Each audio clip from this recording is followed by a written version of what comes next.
This report is not simply an accounting of the program fragments that we have examined in the aftermath of the recent war and the ongoing conflict, nor is it my aim merely to describe the status of a program at a single point in time. The complexity and importance of the question deserves a more synthetic approach, in my opinion. Instead, the objective of this report is to identify the dynamics of the regime's WMD decisions over time. I want to identify the area under the curve, not just a single point on a trend line that may be going up or down. In other words, this problem deserves calculus, not algebra, and thus the report I have prepared attempts to describe Iraqi WMD programs not in isolation, but in the context of the aims and objectives of the regime that created and used them.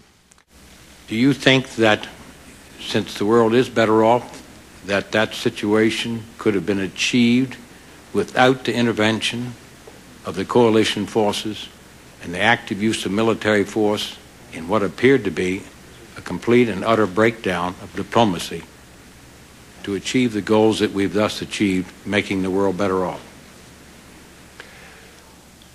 The way that question is sometimes framed, sir, and Why don't you reframe it in a manner that you're more comfortable? I'll get to it if I feel necessary and revise it.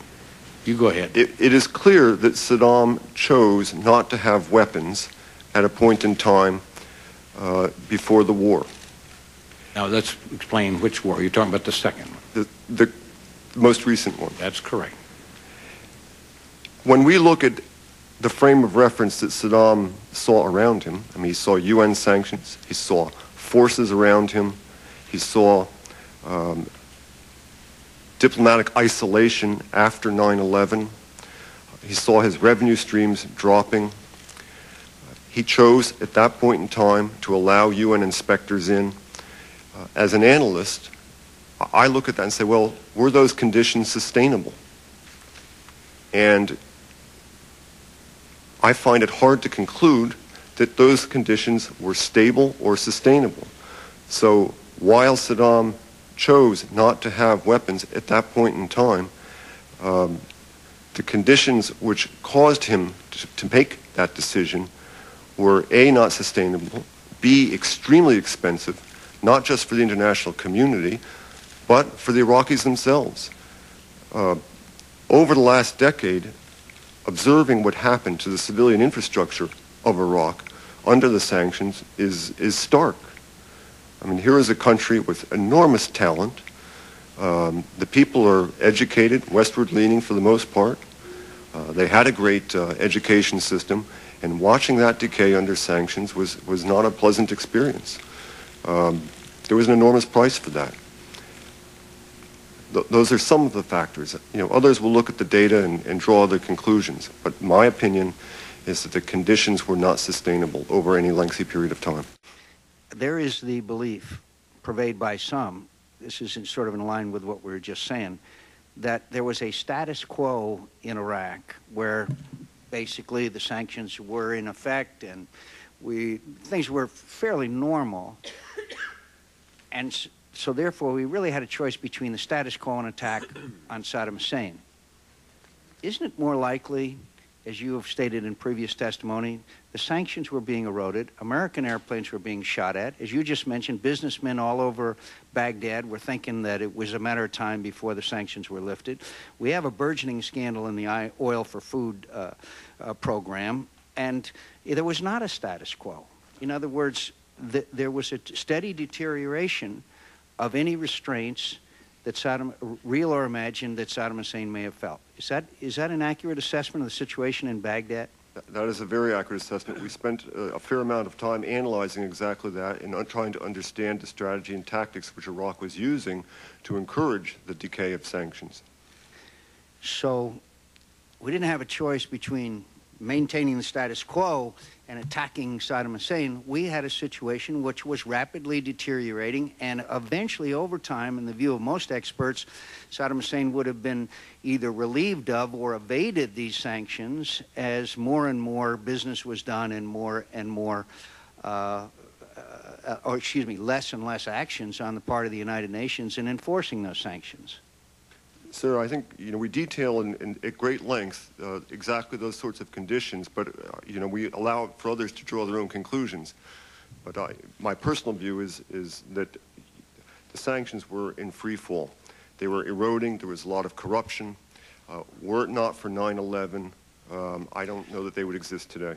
There's also... Would you describe Iraq's strategy and tactics to divide the Security Council and defeat sanctions, and would it have made sense, in your view, to stake our national security on the success of the UN sanctions regime?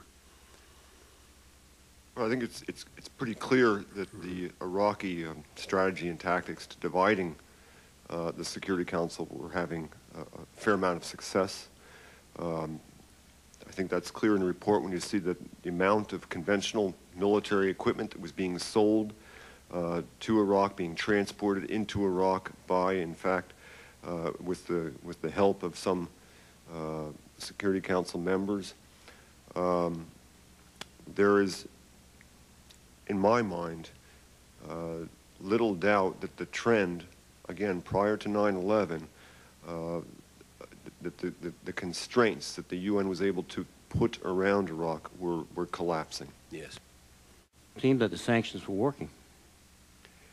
Well, again, if you look at that at a point in time, and if you look at, it depends on what you mean, I hate to say this, but by working, the sanctions certainly were modifying Saddam's behavior. They were also having an enormous effect on the people in Iraq. And once Saddam elected to begin the oil for food program because of the devastation on the Iraqi population and because of the threats that caused to his own regime, once those oil for food programs began, it provided all kinds of levers for him to manipulate his way out of sanctions. So, again, I come back to trying to avoid a static analysis and try to looking at a more dynamic analysis. What are the trends? Where is this headed? And I apologize if I sound like I'm disappearing into jargon here, but to me, I think that's a distinction with a difference. The inspectors on the ground, I presume, and you've got great experience as a former inspector, would probably be the best source of intelligence and information. They could have significantly increased our awareness of the true facts, and difficult to get at, I grant you, but yet they were prematurely removed, very abruptly removed. In your judgment, was that a wise decision?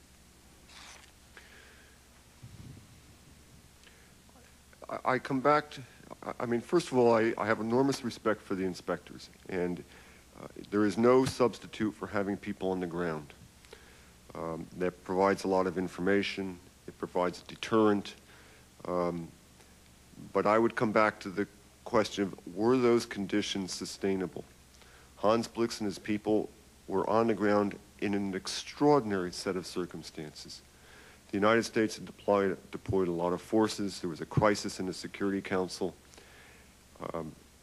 And so when I ask myself the question, were inspections working? Whatever you mean by that. And I'm asking myself that. But, are you asking a question which is at one point in time, or is it over a continuum? And I find it hard to convince myself that the circumstances which allowed the inspectors to be successful to the extent that they were, I don't think those conditions were sustainable. Dr. Kay, the UN inspectors were readmitted into Iraq for a brief period of time. Had they been allowed to continue their mission with adequate support, would they have likely reached the same conclusion you have?